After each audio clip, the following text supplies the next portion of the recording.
I wanted to talk about Phil Myers and Travis Sanheim. Now, as of the recording of this video, this is the day of that Phil Myers has officially signed a 3-year deal with the Philadelphia Flyers for about $2.55 million a year, $2.5 million.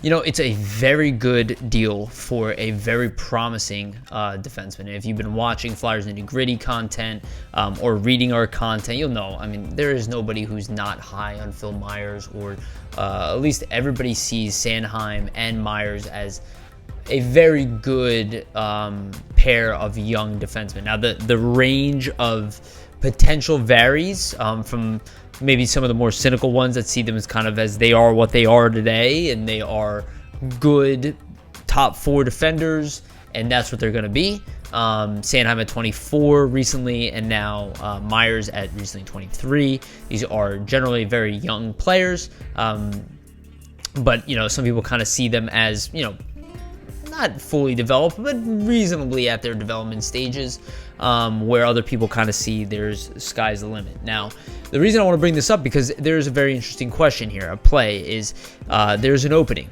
Matt Niskanen is not on the Philadelphia Flyers as of today. He has retired, so there's an opening now in this top pairing with Ivan Provorov. Now, the common consensus that I've thrown out and what I've seen becoming a more popular opinion now, at least in the Twitterverse, and logically it's what makes sense to me, is that Phil Myers will take this top pairing. Now, that doesn't surprise me much at all, but who deserves the top pairing? I think ultimately, if you really want to look at who is the second best defenseman on this team, you're going to assume it's Travis Sanheim. I mean, if you just look at the usage, again, minus Niskanen, the usage, the positioning, the overall potential in all 3 zones, the fact that he makes $3.25, I believe, on his contract per year, which means he gets a larger base salary than Myers did as well.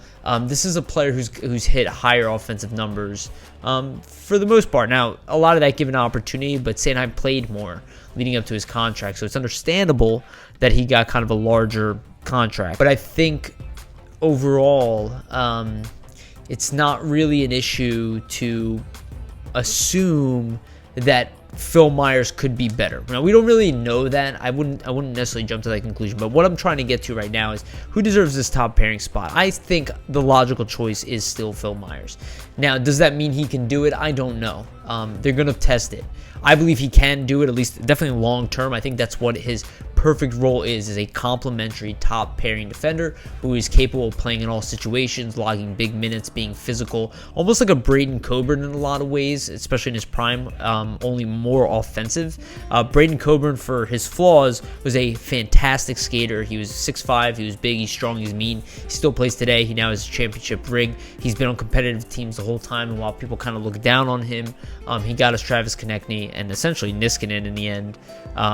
So Braden Coburn was a very good player. If we can get another player of that as a bare minimum, I think Phil Myers would be an excellent player in the top 4. It looks like he could project to be beyond that and potentially a true top pairing. Now, he did it with Thomas Chabot at the juniors level. He's had some opportunities. I think they really will test him. The only reason I think Sanheim won't get that top pairing is, one, he typically doesn't play the right side, though he can. He's capable of, and he's good enough that might be the default go.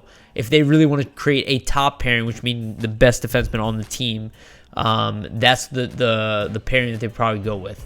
At this point, I think they would try to separate. I think they would want to go 1-2 punch. They want to go top pairing and then second pairing with Sanheim leading the charge there. You could either put Braun or, which I don't think would be the first choice, but there's Gustafsson. Maybe that's the role he's brought in here for. There's still Shane Gostisbehere who can come in there. There is also Braun. There could be an X-Factor, younger player. Maybe even Mark Friedman makes a shot, but there's just options there. And I think overall, that's why Phil Myers will be in the top pairing role pretty soon here. Could have a setback. Maybe things will go the other way, but I think that's what the Flyers see him. I think it's the logical evolution of his role, and I think especially at the beginning of the season, there's no really harm to try it, especially because you kind of lack that position, this two-way capable physical guy. You don't want a guy who's maybe more one-dimensional, which is what you have in Gustafsson and Ghost to play that top pairing role. You really want a guy who's more versatile, or at least can complement the top pairing defender really well.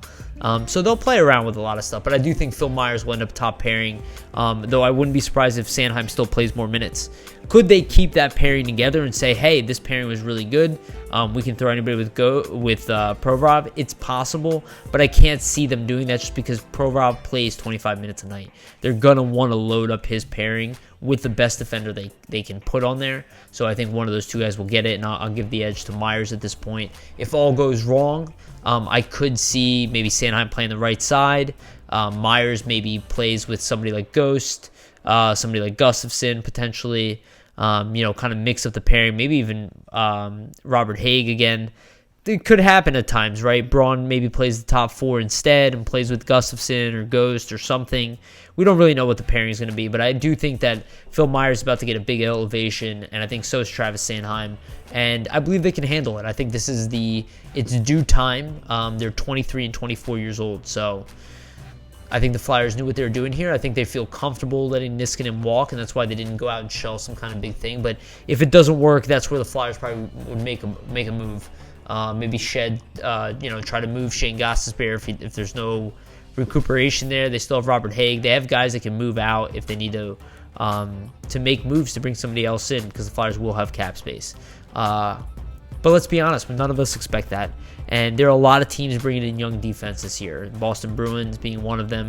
A lot of teams letting older guys kind of walk. And I think Flyers in a position to do the same, and probably in the best position of most teams in the league with Phil Myers and Travis Sanheim.